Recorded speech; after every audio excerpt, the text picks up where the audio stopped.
Hi hello ఎవర్స్, welcome to NTV. నేను Tarak. Fear అనే మూవీ త్వరలో థియేటర్స్లోకి రాబోతుంది. బేసిక్గా ఏంటంటే మనకి డైరెక్టర్స్ అందరూ కూడా ఇప్పుడు కూడా మేల్ డైరెక్టర్స్ ఉంటారు. ఫిమేల్ డైరెక్టర్స్ అప్పుడప్పుడు అరుదుగా వస్తుంటారు. వాళ్ళు వచ్చినా కూడా వాళ్ళకంటూ ఒక సపరేట్ జోనర్ సినిమాలు ఇస్తుంటారు. బట్ కాకపోతే ఏంటంటే ఈ సినిమాకి డైరెక్టర్ కూడా ఒక లేడీయే. కాకపోతే ఏంటంటే ఆమె ఇలాంటి ఒక ఫియర్ అనే సబ్జెక్ట్ ఎన్నుకుని దాన్ని తీయడమే కాకుండా ముందు రచ్చగలి చింటగలవాలన్న థాట్లో అసలు చాలా ఫిలిం ఫెస్టివల్స్ పంపించడం, అక్కడ అవార్డ్స్ కూడా రావడం అనేది జరిగింది. సో ఆ సినిమా ఈ నెల 14న థియేటర్స్లో రాబోతుంది. సో ఆ సినిమా గురించి అలాగే తన జర్నీ గురించి మరిన్ని ఇంట్రెస్టింగ్ విషయాలు మనతో షేర్ చేసుకోవడానికి ఆ సినిమా డైరెక్టర్ హరిత గోగిని మనతో ఉన్నారు. ఆవిడతో మాట్లాడదాం. హలో హరిత గారు, ఎలా ఉన్నారు? బాగున్నాను. అంటే మీరు తీసే సినిమాలు కానీ లేకపోతే సెట్స్లో మీ ఎనర్జీ, ఆఫ్ స్క్రీన్లో మీ ఎనర్జీ కానీ వేరే రకంగా ఉంటుంది. ఎందుకంటే అంత డిప్లొమాటిక్గా మాట్లాడుతున్నారు? అంటే కెమెరా రోల్ అనేసరికి కొంచెం అంటే పాత్రలో ఏమన్నా మీకు కూడా పాత్రలో పరకాయ ప్రవేశం అంటారు కదా, అలాగే ఇలా ఏమన్నా పెట్టుకుంటారా బ్యారియర్స్? అట్లేం లేదు, పక్కన ఎవరైనా ఉంటేనే కొంచెం అట్లాగా కామెడీ కానీ మనకి ఏదన్నా ఫన్ జనరేట్ అవుతుంది. ఇప్పుడు సింగిల్ గా ఉండేటప్పుడు కొంచెం రిజర్వ్డ్ గా ఉంటుంది. నాకు న్యాచురల్ గా అలవాటు. మరి మీకు కామెడీ ఏమో న్యాచురల్ ఫ్లో లాగా అనిపిస్తుంది. మీరు వేసే డైలాగుల్లోనే 10 మాట్లాడితే 9 కామెడీ ఉంటాయి. మరి కామెడీ తీయకుండా అందరినీ భయపెట్టాలని థాట్ ఎందుకు వచ్చింది, నవ్వించాలని థాట్ కాకుండా? అంటే ఫస్ట్ మూవీ యాజ్ ఎ మేకర్గా ప్రూవ్ చేసుకోవాలి అనుకున్నా. ఇది కొంచెం కాంప్లెక్స్ స్క్రీన్ ప్లే కాబట్టి ఒక్కసారి ఓకే ఇలాంటిది తీయగలిగానంటే ఇంకా ఏదైనా తీస్తాను అన్న ఒక ముద్ర వేసుకున్న తర్వాత మిగతా జోనర్స్లోకి వెళ్దామని ఫస్ట్ నేను ఈ ఫియర్ కాన్సెప్ట్ తీసుకున్నాను. కానీ జనరల్గా చాలామంది ఏం చేస్తారంటే ఫస్ట్ సులభంగా ఈజీగా సేల్ అయిపోయే ప్రాజెక్ట్ని చేస్తారు, స్టార్ట్ చేస్తారు. తర్వాత కాంప్లెక్స్కి వెళ్తారు. మీరు ఫస్ట్ ఎంచుకోవడం కాంప్లెక్స్ ఎంచుకోవడానికి రీజన్ ఏంటండి? ఆల్రెడీ ఇండస్ట్రీకి రావడమే చాలా లేట్గా వచ్చిన. సో ఇప్పుడు కూడా మళ్ళీ ఒకటి స్లో, ఇంకొకటి ఈజీ, ఇంకా ఇలాగా ఎందుకు, ఫస్ట్ వెళ్ళటమే బెస్ట్ వెళ్ళాలి యాజ్ ఎ మేకర్గా, అగైన్ ద సబ్జెక్ట్ వైజ్గా మేకర్గా బెస్ట్ వెళ్ళాలి అని డిసైడ్ అయిపోయినా. సో అందుకనే ఆన్ పేపర్ కాంప్లెక్స్ ఎంచుకున్నాను. అయితే ఇప్పుడు అన్నారు ఇండస్ట్రీకి రావడమే చాలా లేట్గా వచ్చానని. అప్పటి వరకు ఏం చేశారు మరి? బతకడానికి చాలా చేసిన. అదే ఏం చేశారు అంటే జాబ్ చేస్తాం, బిజినెస్ చేస్తాం.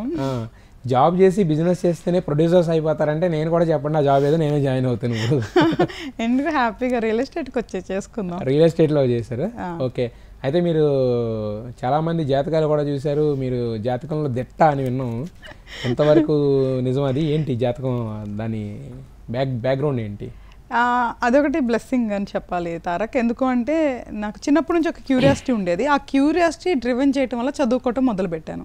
అంటే అసలు ఈ సబ్జెక్ట్ కరెక్టా కాదా అని అన్వేషిస్తూ చదవటం మొదలుపెట్టిన తర్వాత చాలా కాంప్లెక్స్ అనిపించింది. ఏదో తంటాలు పడి కింద మీద పడి చాలా కంప్లీట్ చేసేసి చదివేసి. అయితే ప్రాక్టీస్ స్టార్ట్ చేసిన తర్వాత నాకు ఏదైతే చదువుకున్నానో నేను ప్రాక్టికల్స్ చూశానో అప్పుడు నేను అంటే మనస్ఫూర్తిగా నమ్మటం మొదలుపెట్టా. సబ్జెక్ట్ కరెక్టే కానీ చెప్పే వాళ్ళల్లోనే తేడా ఉంది అనేది అప్పుడు నాకు అర్థమైంది.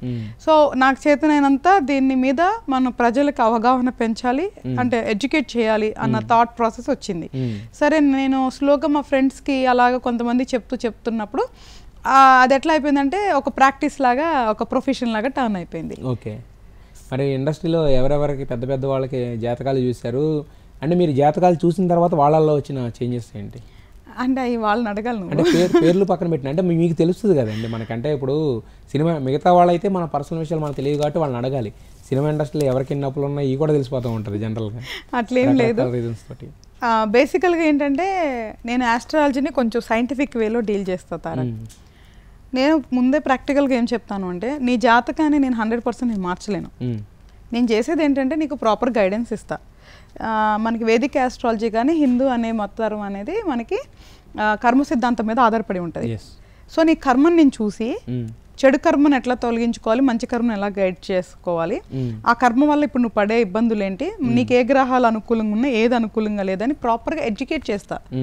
ఎడ్యుకేట్ చేసి దాని పరంగా నేను గైడ్ చేస్తా. దానివల్ల ఏంటంటే కొంచెం నీకు టైం సేవ్ అవ్వచ్చు, బెటర్ పాత్లోకి వెళ్ళొచ్చు, ప్రయోగాలు అంటే చేతులు కాల్చుకోవటాలు ఇట్లాంటి చాలా వరకు సేవ్ అవ్వచ్చు. అంతే తప్ప నేను ఏదో మార్చేస్తాను, బళ్ళు ఓడలు అవుతాయి అనేసి అంటారు కదా, అట్లాగా జాతకంలో ఏదో పూర్తిగా చేసేదానికి ఉండదు. నీ జాతకంలో విషయం ఉంటేనే నేను చేయగలను. అంటే ఆ జాతకం వాళ్ళకి మాత్రమే చెప్తారా లేదంటే అంటే ఎలా వాళ్ళ ఫ్యామిలీ మెంబర్స్ని కూర్చోబెట్టి చెప్తారు, ఎలా ఉంటుంది అసలు? ఎందుకంటే ఈ మధ్యన మనం కొంతమందిని చూస్తున్నాం, పేరుకే తీసుకుంటే వేణుని తీసుకుంటే కనుక స్వామి అనేది అంటాం మానేశారు, పక్కన పెట్టేస్తే అంటే బయటకు వచ్చి మాట్లాడడం, వీళ్ళు ఓడిపోతారు, వీళ్ళు గెలుస్తారు, వీళ్ళు చచ్చిపోతారు, ఇలా రకరకాలుగా అంటే శృతి దాటి మాట్లాడడం అనేది కూడా జరుగుతుంది. దానివల్ల ఏంటంటే మొత్తం టోటల్గా జ్యోతిష్యం అనే దానికి ఒక మచ్చ ఏర్పడే ఇది వచ్చింది కదా. సో మరి మీరు ఎలా డీల్ చేస్తారు? అంటే ఒకళ్ళు మాట్లాడటం వల్ల ఒక ఫీల్డ్కి ఎప్పుడు డ్యామేజ్ వస్తుందని నేను అనుకోవట్లేదు. ఓకే, పలానా జ్యోతిష్యం చెప్పేవాళ్ళు లేదా పలానా ఆస్ట్రాలజర్ పలానా పర్సన్ అని మాట్లాడతారేమో తప్ప ఇప్పుడు మనకున్న పాపులేషన్కి వాళ్ళకున్న నమ్మకాలకి కానీ లేదా మూఢనమ్మకాలకి కానీ వీటిలన్నిటికీ కూడా సబ్జెక్ట్ నేమి ఇచ్చేయరు. నేను అంటాం పూర్తిగా దానికి డ్యామేజ్ అంటే ఇంకా దాన్ని ఎవరు నమ్మరని కాదు, కానీ కొంతవరకు మాట్లాడుకుంటారు కదా, మాట్లాడుకుంటారు. పలానా జ్యోతిష్యుడు అంటారు కానీ పలానా ఇండివిజువల్ అనలేరు కాబట్టి డాక్టర్ ఉంటారు, ఎవరన్నా డాక్టర్ తప్పు చేస్తే డాక్టర్ అని అంటారు. ఎగ్జాక్ట్లీ. సో వైద్య శాస్త్రం మొత్తం మనం ఎట్లాగో బ్లేమ్ చేయలేము అట్లాగా. సో అది ఫస్ట్ ఆఫ్ ఆల్ మనిషి పరంగానే తప్పంట. శాస్త్రము సబ్జెక్ట్ అనేది పక్కన పెడితే మనిషి పరంగానే మనం ఎందుకు ఒకళ్ళ గురించి మాట్లాడాలి? ఎవరికి వాళ్ళకి మనోభావాలు ఉంటాయి కదా. సో మనం ఒకళ్ళు మనం నమ్మి వచ్చినప్పుడు వాళ్ళ గురించి వేరే వాళ్ళ దగ్గర మాట్లాడితే అది అసలు ఎథికల్ కాదు. అసలు మనం ఫస్ట్ మనం మాట్లాడేదే కర్మ సిద్ధాంతం అంటున్నాం. ఆ కర్మ సిద్ధాంతం మనమే పాటించినప్పుడు ఇంకా నేను అసలు నాకెలా అర్హత ఉంటుంది? సో మేము శాస్త్రం రూల్స్ పాటిస్తేనే తారక్ మనకి వాక్శుద్ధి వస్తుంది. వాక్శుద్ధి ఉంటేనే మనం చెప్పేదానికి ఏదన్నా విలువ ఉంటుంది. సో ఇవి లేనప్పుడు విలువ లేనట్లే. సో నువ్వు ఇప్పుడు వచ్చావంటే నువ్వు వస్తేనే మ్యాక్సిమం నేను ఫస్ట్ ప్రిఫరెన్స్ ఇస్తా. సెకండ్ ప్రిఫరెన్స్ అట్లీస్ట్ నీ పేరెంట్స్ వస్తే ఇస్తా. ఇంకా థర్డ్ పర్సన్ కి నేను చెప్పను. ఒకవేళ భర్త భార్య గురించి కూడా నేను చెప్పను. ఎందుకంటే దానివల్ల లాభం ఏముంది, నష్టాలు తప్ప. సో కాబట్టి ఒకవేళ మరీ ఏదైనా ఇంపార్టెంట్ అయితేనే అంటే ఎవరికైనా నష్టం ఉంటే తప్ప నేను చెప్పను అనమాట. సో కాబట్టి ఇప్పుడు మ్యాచ్ మేకింగ్ ఉంటుంది. సో కంపల్సరీగా వాళ్ళు కలిసినే లేదా అని చూసుకుంటారు, అది వేరే కేటగిరీ. బట్ జనరల్గా మాత్రం ఎవరిది వాళ్ళకి పర్సనల్గా చెప్తాను. వాళ్ళ గురించి నేను ఎప్పుడు బయట అసలు మాట్లాడను. ఈవెన్ అసలు నేను ఎవరికి చూస్తాను ఏంటనేదే మాట్లాడను. ఇంకా వాళ్ళ గురించి ఎందుకు మాట్లాడతాను? ఓకే. అయితే ఇప్పుడు ఇంతకుముందు మనం మాట్లాడుకున్నాం ఒక వ్యక్తి గురించి. అయితే ఇప్పుడు వేణు అనే వ్యక్తి అంటే బయటకు వచ్చి ఇలా చెప్పి రకరకాల రాసులు ఇవన్నీ వేస్తాడు. అట్లీస్ట్ అతను ఏం చెప్పాడనేది పక్కన పెడితే అతను చూసే పద్ధతి అయినా కరెక్టేనా, అది కూడా తప్ప. ఎందుకంటే చాలామంది అన్నారు అసలు అతను జ్యోతిష్యుడే కాదు అని చెప్పేసి చాలామంది అన్నారు. తర్వాత ఇది మందు బాటిల్ పెట్టి పూజలు చేయడం, ఇవి ఎంతవరకు అంటే మీకు సంబంధించిన వరకు మీకు తెలిసినంత వరకు ఇది ఎంతవరకు నిజమైన జ్యోతిష్యం అంటే ఏంటి అసలు? అంటే ఇప్పుడు ఒకవేళ నేను జ్యోతిష్య శాస్త్రంలో లేననుకో తారక్, అలా లేననుకో, ఒకవేళ మాట్లాడినా చెల్లిద్ది. ఇప్పుడు నేను ఈ ఫీల్డ్ లో ఉండి ఇంకొకరి గురించి మాట్లాడాను అనుకో, అంటే ఇప్పుడు అదే నేను అంటున్నా, అది ఎట్లా ఉంటుందో నాకు తెలియదు. అంటే ఇప్పుడు ఎవరు కరెక్ట్ ఎవరు రాంగ్ అనేది తెలుసుకోవాలి. ఇప్పుడు చాలా మంది అప్పుడు అన్నది అదే, అసలు అతను జ్యోతిష్యుడే కాదు ఫస్ట్ ఆఫ్ ఆల్ అని అంటున్నారు కదా. మీరు చూసారు కదా, అతను లెక్కలే చూసుంటారు కదా, సంథింగ్ ఏదో పెట్టిన ఏమన్నా వీడియోలో ఏమన్నా. అసలు అది కరెక్ట్ వే ఆఫ్ క్యాలిక్యులేషన్ ఏనా ఫస్ట్ క్వశ్చన్. సెకండ్ది ఏంటంటే ఇప్పుడు ఇలా చెప్పడం, ఇలా జరుగుద్ది అని చెప్తే నిజంగా అది ఫలిస్తుంది, అది జ్యోతిష్యమేనా? అది మందు బాటిల్ పెట్టి పూజలు చేయడం కానీ ఇలాంటివి ఉన్నాయా జ్యోతిష్యంలో? మందు బాటిల్ పెట్టి పూజలు చేస్తే దోషాలు తొలగడం ఇలాంటివి ఉంటాయా? జ్యోతిష్యంలో లేవు. అసలు జ్యోతిష్యంలో ఇవేముండవు. జ్యోతిష శాస్త్రంలో గ్రహాల పరివర్తన ఎలా ఉంటుంది, వాళ్ళ అంటే గ్రహాల గురించి సంబంధించిందే మనకి ఉంటుంది. రెమెడీస్కి వచ్చేసరికి జ్యోతిష శాస్త్రంలో రెండే ఉంటాయి. ఒకటి గ్రహ దోషాలు, అంటే గ్రహాలు ఉన్నప్పుడు వాటిని ఎలాగ కంప్రెస్ చేసుకోవచ్చు. ఏదర్ గ్రహానికి మనం డైరెక్ట్ గా ప్రే చేసుకోవచ్చు, లేదా ఆ గ్రహానికి ఒక అధిపతి ఉంటారు, దైవం. ఆ దైవాన్ని గనక మనం పూజించుకుంటే అదొకటి. అంటే ఫర్ శని భగవానుడు అంటే చాలా మంది హనుమంతుడికి పూజ చేస్తారు, అయ్యప్పకు కూడా పూజ చేస్తారు. సో అలాగ చేసుకోవచ్చు, అది తప్పులేదు ఎవరికి. రెండోది స్టోను, రాళ్ళు, జాతి రత్నాలు అంటాం. ఇవి ఎందుకు అంటే వెనకటి నుంచి ఉన్నాయి, రాజుల దగ్గర నుంచి పెట్టుకున్నాం కాబట్టి వాళ్ళకి ఏదో ఒక ఎనర్జీస్ ఉంటాయి. నేను చదివినంత వరకు ఈ రెండు అంటే గ్రహాలు రిలేటెడ్ కొన్ని, అంటే ఇప్పుడు కుజి దోషం అంటే నార్మల్గా ఉంటాయి, అంటే దానాలు చేయటం, ధర్మాలు ఇట్లాంటివి చేయటం తప్ప ఇలాంటి జ్యోతిష్ శాస్త్రంలో లేవు. అదంతా డిఫరెంట్ సబ్జెక్ట్. సో జ్యోతిష్ శాస్త్రానికి దానికి సంబంధం లేదు. అంటే అతను చెప్పేది జ్యోతిష్ శాస్త్రమే కాదు ఒక రకంగా. అంటే ఇప్పుడు నేను ఒక్కసారి తారక్ ఇప్పుడు నేను చూస్తే ఒక వీడియో పెట్టా. నేను జనరల్ గా అలా చూడను, చెప్పను. తప్పైనా సరే ఇది పెడుతున్నాను, ఒక్క వీడియో ఎందుకు పెడుతున్నానని చెప్పానంటే క్లారిటీగా, అట్లీస్ట్ అప్పుడన్నా ప్రజలు అర్థం చేసుకుంటారు అని. ఓకే, నన్ను అపార్థం చేసుకుంటారా పక్కన పెడితే, నేను ప్రమోషన్ కోసం పెట్టాలి, అది చాలా చాలా రిస్క్ సబ్జెక్టే నేను ఆ రోజు చెప్పింది. కానీ ఒక్కటే ఎందుకు చెప్పానంటే, ఫస్ట్ ఆఫ్ ఆల్ అలా పబ్లిక్లో బై మిస్టేక్ అని చెప్పేశారు, ఇలా పెట్టారు, అది తప్పు ఆయన చెప్పేది. ఎందుకు తప్పు అని ఆ వీడియో పెట్టానంటే, ఆ రీడింగ్ తప్పనే పెట్టినా నేను, అందుకోసం ఒక్కటి పెట్టా, వేరే అసలు నేను జనరల్గా పెట్టను. అది కూడా అట్లీస్ట్ ప్రజలు అవగాహన చేసుకుంటారు. ఇప్పుడు ఒక్కొక్క ఆస్ట్రాలజర్ ఒకటి చెప్తున్నారు అంటే అర్థం ఏంటంటే జ్యోతిష శాస్త్రం తప్పు కాదు, జ్యోతిషంలో ఒకటే ఉంటుంది, అతను అర్థం చేసుకుని చెప్పే విధానంలో తేడా ఉంటుంది. అంటే అర్థం ఏంటి, అక్కడ ప్రాక్టీస్, చదువుకోవాలి, సిన్సియారిటీ. చాలా కష్టమైన సబ్జెక్ట్, అంత ఈజీ కాదు అట్లా చదువుతానికి. మేము ఇప్పుడు నేను బయటకు వచ్చే ముందు కొన్ని సంవత్సరాలు చదివాను. అలాగా ఇప్పుడు మాలాగా సిన్సియర్గా చదువుకొని వచ్చేవాళ్ళు 1% ఉంటారు తారక్. ఇండియా మొత్తంలో మిగతా వాళ్ళందరూ 1% ఉంటారు. మిగతా వాళ్ళందరూ ఇక అంటే సగం సగం తెలుసుకుని రావడం, లేదంటే హాఫ్ నాలెడ్జ్తో. అంటే మామూలుగా అసలు ఇంట్లో బేసిక్గా అమ్మాయిలు చదువుంచడం అనేది పెద్ద ఇది. చదువు అన్నా కూడా టీచర్, డాక్టర్ అనేవి మెయిన్ ప్రొఫెషన్స్ కింద ఉంటాయి అమ్మాయిలు అనేసరికి, లేదంటే ఐఏఎస్ అంటే ఇలాంటివి ఉంటాయి. కానీ జ్యోతిష్ శాస్త్రం లేదా ఇంకోటి అంటే కనుక జనరల్గా యాక్సెప్ట్ చేయరు, ఎలవ్ చేయరు కదా. సో మరి మీరు అసలు వెళ్తానన్నప్పుడు ఏంటి, మరి ఎక్కడ చదివారు మీరు అసలు? అంటే నా అదృష్టం బాగుండి నాకు ఎప్పుడు నా లైఫ్లో ఇది పర్మిషన్ తీసుకొని చేయాలి, ఇది పర్మిషన్ తీసుకోలేదు. ఎందుకంటే ఐఎమ్ ఆన్ మై లెగ్స్. అంటే నా సర్వైవల్ నాదే ఫస్ట్ నుంచి, అంటే చిన్నప్పటి నుంచి కూడా. అంటే లేదు, సిచ్యువేషన్ లేదు, నేనే వర్క్ చేశాను కాబట్టి ఇంటర్మీడియట్ నుంచే నేను పనిచేయడం స్టార్ట్ చేసిన. అప్పటి నుంచి సర్వైవల్ అనేది స్టార్ట్ అయిపోయింది. సో నేను సంపాదించుకుంటూ, నన్ను నేను బతికించుకుంటూ, నన్ను నేను పోషించుకుంటూ చదువుకోవటం కాబట్టి ఇంకా అసలు ఎవరు ఎస్ నో అంటానికి కూడా ఛాన్స్ లేదు. సో ఇప్పటి వరకు కూడా నాకు ఏం చదవాలనిపిస్తే చదివేస్తా, ఏం పని చేయాలంటే అది చేసేస్తా. ఒకటే నేను మేక్ షూర్ చేసుకునేది ఏంటంటే నా వల్ల ఎవరు ఇబ్బంది పడద్దు. ఓకే. అంటే మరి మదర్ ఫాదర్ టేక్ కేర్ చేస్తారు కదా జనరల్గా, మరి మీ విషయం ఏమైంది? అది అంతే, ఎవరి తలరాత వాళ్ళది అన్నట్లు.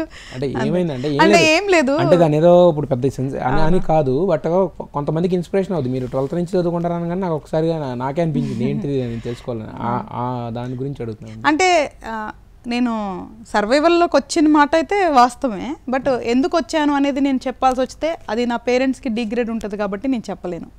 అంటే డివోర్స్ అట్లేం లేదు, ఫినాన్షియల్ ప్రాబ్లమ్సే అంతే. సో మీరు టేక్ కేర్ చేయాల్సి వచ్చింది.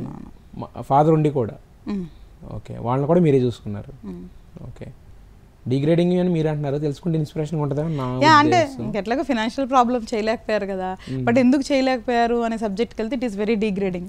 అవునండి. అంటే ఒక అమ్మాయి ఇప్పుడు మీరు అన్నారు ఇంటర్మీడియట్ స్టేజ్ అంటే జస్ట్ ఒక 15-16 years, మరి ఆ టైం నుంచి మీరు అంటే ఇప్పుడు మేల్ డామినెంట్ సొసైటీలో రకరకాల సిచ్యువేషన్స్ అన్ని చూస్తుంటాం మనం. ఒక అమ్మాయి బయటకు వచ్చిందంటే వెళ్ళే వరకు రకరకాలని చెప్పి మనం అంటే ఎంత గొప్పగా మాట్లాడుకున్నా ఇన్సిడెంట్స్ అనేవి జరుగుతూనే ఉన్నాయి. మరి మీరు ఇంత నిలబడుకుంటూ ఒక పక్కన జ్యోతిష్యం అని, ఒక పక్కన రియల్ ఎస్టేట్ అని, ఇప్పుడు ఫిల్మ్ మేకింగ్ అని, ఎలా ఇంత వరకు రీచ్ అయ్యారు?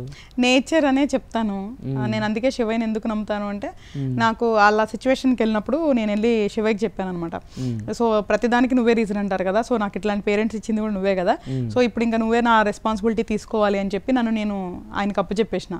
సో నాకు తెలియని ఒక నేచరు నన్ను నడిపిస్తూ గైడ్ చేస్తూ ఉండేది. నేను ఫస్ట్ నుంచి 13 years అప్పటి నుంచే నేను కొన్ని సిద్ధాంతాలను బిలీవ్ చేయటం స్ట్రాంగ్గా, అంటే నా కెరియర్ ఎట్లా ఉండాలి, నేను ఏం చేయాలి నా లైఫ్లో అనేది నేను 13 years అప్పుడే ఫిక్స్ అయిపోయినా. సో నేను ఈ ధర్మం కానీ కర్మ అనేది కూడా అప్పటి నుంచి నేను బిలీవ్ చేయటం నమ్మేసిన. ఎందుకంటే నాకు తెలీదు తల్లిదండ్రులు చేసిన పాపాలు పిల్లలకి వస్తాయని ఎప్పుడో సామెతలు వింటూ ఉండేదాన్ని. అది నిజమేనేమో అని నాకు అనిపించింది. సో 13 years అప్పుడు నేను చూసిన కష్టం, అంటే అప్పుడే మనం చూస్తుంటాం ప్రపంచాన్ని. నన్ను కష్టాన్ని పరిచయం అయిపోయిన వెంటనే నేను అనుకున్నాను ఓకే మేబీ అలాంటివి ఉంటాయేమో అని అనుకొని 13 years అప్పుడు నేను డిసైడ్ అయిపోయా తారక్. అంటే ఇది గొప్ప కాదు, వాస్తవం చెప్తున్నా. కానీ 13 years అంటే బేసిక్గా మనం తల్లిదండ్రులను చూసి నేర్చుకునే సమయం కదా, మనం బయట చూసినా మనం అంత గ్రాస్ప్ చేయలేం కదా. మరి మీరు మీకంటూ మీకు కొన్ని సిద్ధాంతాలు, అంటే వాళ్ళ పాత్ కాకుండా వేరే పాత్ ఎలా వెళ్ళారు? ఎందుకంటే 13 yearsకే లైఫ్ చూడటం స్టార్ట్ అయిపోయింది నాకు. అంటే 12-13 yearsకే చూడాల్సి వచ్చింది లైఫ్ని. అప్పుడు ఆటోమేటిక్గా కాలం నేర్పిస్తుంది అన్ని నీకు. అంటే మీరు చెప్తున్నారు కానీ నాకు ఏది పూర్తిగా చెప్పకపోతే అర్థం కాదు. అంటే చెప్పిన దానికి ఒక ఫుల్ఫిల్ అంటే ఏం లేదు. ఇప్పుడు నీకు మంచి చెడు చూడటం మొదలైంది. అవునండి. మనం అందరికి అవకాశం రాదు. ఎందుకు అందరూ హ్యాపీగా ఒక మంచి పేరెంట్స్ దగ్గర ఒక మంచి ఎన్విరాన్మెంట్లో పెరిగిపోతూ ఉంటారు. సో పెరిగిపోతున్నప్పుడు వాళ్ళ కష్టం ఏంటి, సుఖం ఏంటి, మంచి ఏంటి, చెడు ఏంటి చూసే అవకాశం అందరికీ రాదు. అది నాకు 13 years అప్పుడే. అంటే బంధాలేంటి, బాధ్యతలేంటి, చెడేంటి, మంచేంటి, ఇల్లీగల్ రిలేషన్స్ ఏంటి, మోసాలేంటి, ఇట్లాంటివి నేను ఆ వయసు నుంచి చూడటం స్టార్ట్ అయింది. ఎప్పుడైతే అవి చూడటం స్టార్ట్ అయ్యానో నాకు నేనే కొన్ని బౌండరీస్, కొన్ని నువ్వు అన్న పాత్ నాకు నేను అరేంజ్ చేసుకున్నాను అనమాట. సో అప్పటి నుంచి కొన్ని స్ట్రిక్ట్గా రూల్స్ పెట్టుకుని దాని ప్రకారం నేను ఈ రోజు వరకు ప్రయాణించడం జరిగింది. సో నేను ఎందుకు పర్టికులర్గా చెప్తే డిగ్రేడ్ అన్నానంటే ఉంటుంది అది, ఎందుకంటే నేను అబద్ధాలు చెప్పలేను, నిజాలు చెప్పలేని పరిస్థితి అనమాట. ఈరోజు మనం ఇలా ఉన్నాం కదా అని అంటే నేను ఎట్లా అంటే చెప్పాను కదా, నా తల్లిదండ్రులు ఎట్లా ఉన్నా నేను రెస్పెక్ట్ చేస్తా ఎప్పటికీ, ఫర్ ఎవర్ నాకు అది ఉంటుంది. నాకు ఏం చేసినా చెప్పినా తల్లిదండ్రులు అంటే నాకు డిఫాల్ట్ ఇంకా ఉంటుంది. సో కాకపోతే ఏంటి అంటే ఆ సిచ్యువేషన్స్ చెప్తే చాలా హారబుల్గా ఉంటాయి అనమాట. బట్ అది నాకు లాభం ఇప్పుడు ఉండకపోవచ్చు, నువ్వు అన్నట్లు వేరే వాళ్ళకి ఇన్స్పిరేషన్ ఉండొచ్చు, బట్ కానీ ఏమవుతుంది అంటే వాళ్ళు డిగ్రేడ్ చేసినట్లు ఉంటుంది. ఆ ఒక్క రీజన్ కోసం నేను వాళ్ళు మీతో ఉన్నారు అంటే ఇప్పుడు నాతో ఎప్పుడు ఎవరు లేరు. సో మందంతా మామూలు ఒంటరి ప్రయాణమే. ఓకే, ఎప్పటి నుంచి అంటే బేసికల్గా నేను 17 years నుంచి వర్క్ స్టార్ట్ చేసేసిన.